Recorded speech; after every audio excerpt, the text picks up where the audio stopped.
নমস্কার বন্ধুরা। তো আজকে আমি বানাবো তাল দিয়ে ভাজা পিঠে। তো বর্ষার সময়, তো তাল এখন বর্ষার সিজনেই তালটা হয়।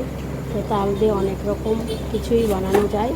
তো আমি আজকে বানাবো তাল দিয়ে ভাজা পিঠে। তো প্রথমে আমি তালটা ছুলে নিয়েছি, নিয়ে এখন এই যে তালটা আমি এখন গোলাটা গুলে নেব তালের।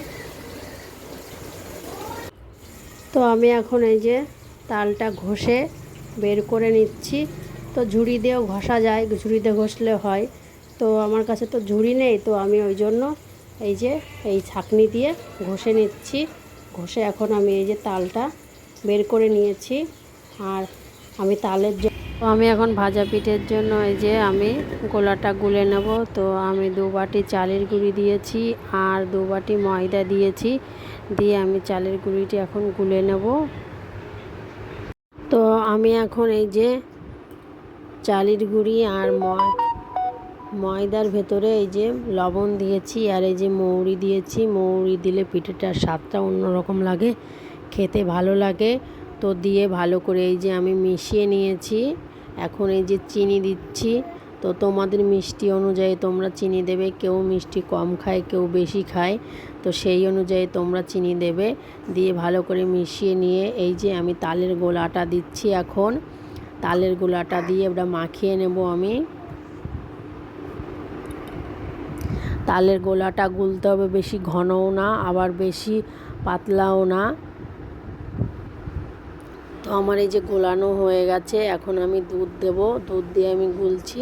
তো সবাই তো দুধ খেতে পছন্দ করে না, তো যারা দুধ খেতে পছন্দ করো না তারা জল দিয়ে গুলবে। তো এই যে আমি দুধ দিয়ে গুলছি, গুলে কিছু সময় রেখে দিতে হবে।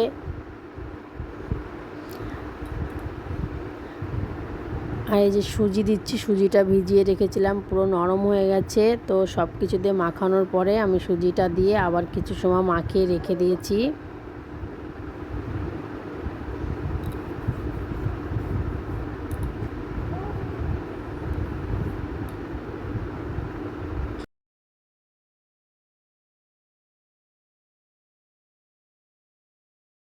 তো আমি এখন রান্নাঘরে চলে এসেছি আর গ্যাসটা আমি ধরিয়ে নিয়েছি। আর আজকের আমি তালের ভাজা পিঠের জন্য এই যে কড়াইতে তেল দিয়ে দিচ্ছি। তো আমার তেলটা গরম হয়ে গেছে। তো আমি এই যে এখন পিঠে ভাজছি।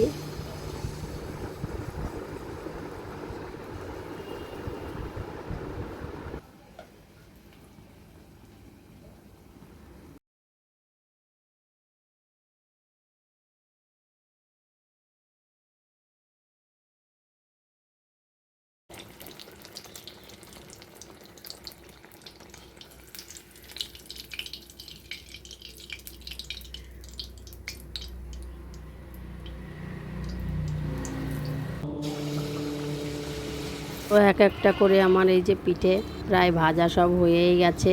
আর তালের ভাজা পিঠের রেসিপিটা তোমাদের কাছে কেমন লাগলো তোমরা সবাই কমেন্টে জানিও।